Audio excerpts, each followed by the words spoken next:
The treatment of FLT3-mutated AML has changed quite significantly in the last 5 to 7 years. So in the frontline setting, we now routinely will check for FLT3 mutation in all our newly diagnosed AML, both young and old.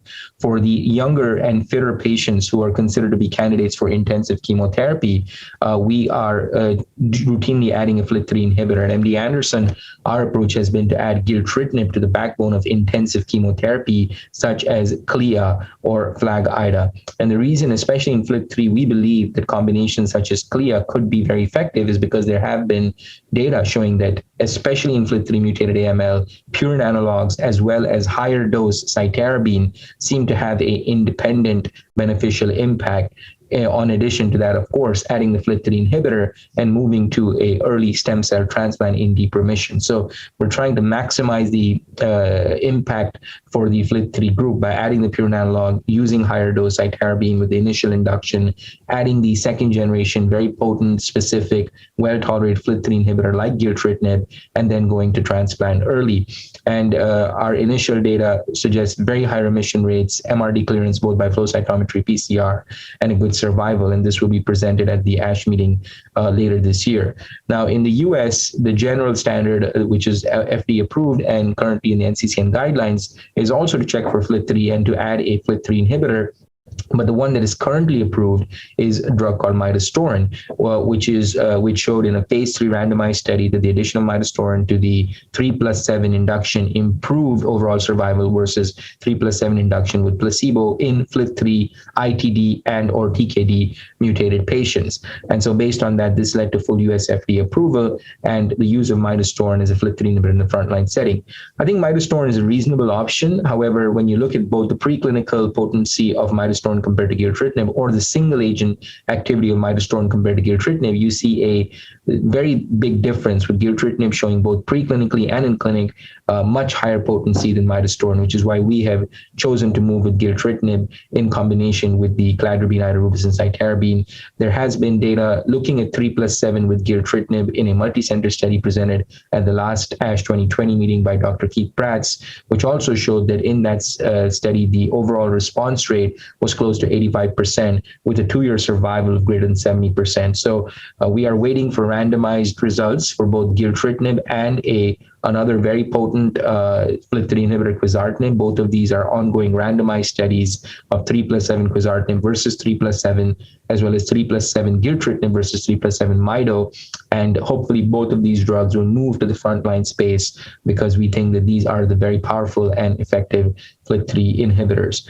Now, for the older AML patients, older or unfit for intensive chemo, there has been a lot of debate. Azacitidine venetoclax, of course, is FDA approved across the board for all mutational subtypes. And when we look specifically at the FLT3 mutated patients who received HMA-Ven either on the VIALE-A study or on the phase 1b study in a pooled analysis presented by Dr. Marina Konopleva from MD Anderson at the ASH meeting, we see that the response rate is actually very good for FLT3 mutated patients with Aza-Ven, 65 to 67% CR/CRi, so no problem there.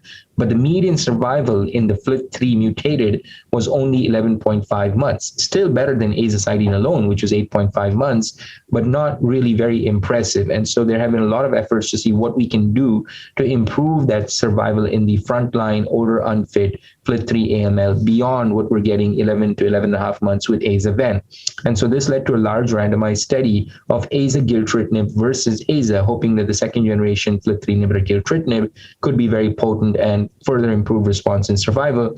Unfortunately, this study was stopped at the interim analysis because it did not meet the primary endpoint, which is overall survival. We do not yet know the details of the study. Publicly, these will hopefully be presented at a large meeting in the near future. But so now the big question is Aza-Ven, marginal improvement in survival. Aza gilteritinib, as far as we know, no improvement in survival. What do we do next? So in parallel, a lot of preclinical work emerging from 3 or 4 large labs, Marina Konopleva at MD Anderson, Tony Latai, the group at The Ohio State, showed that there is a very high synergy in synthetic lethality when you combine venetoclax with FLT3 inhibitors, whether it was gilteritinib, quizartinib, or sorafenib. So this has led to many doublet combinations of gilteritinib, venetoclax, quizartinib, venetoclax, and even triplets. The one that's most advanced that we presented at the ASH and the EHA meetings recently was a combination of venetoclax, gilteritinib, which shows the CR/CRi rate was about 80% in relapse refractory FLT3 mutated AML with this doublet. This is pretty much double of the 45-50% CR/CRi seen with single agent gilteritinib in the approval Admiral phase 3 study. And so we think, in addition to the molecular data showing more than 2 times higher molecular clearance and a trend towards improved survival, that the combo of ven-gilt is very, very effective and is my choice for a relapse refractory AML.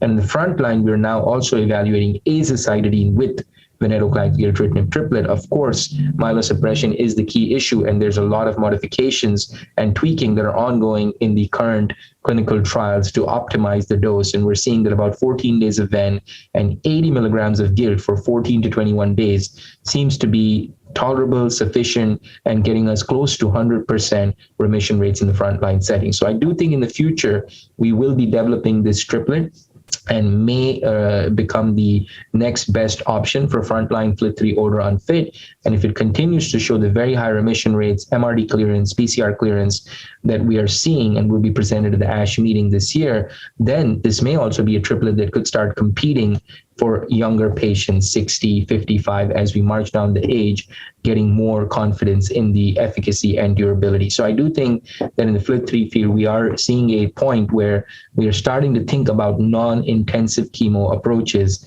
with the triplet therapies in the near future, but we still need to get more mature data and confidence and long-term follow-up, but that will be a major step forward if that can happen in the next 5 to 8 years.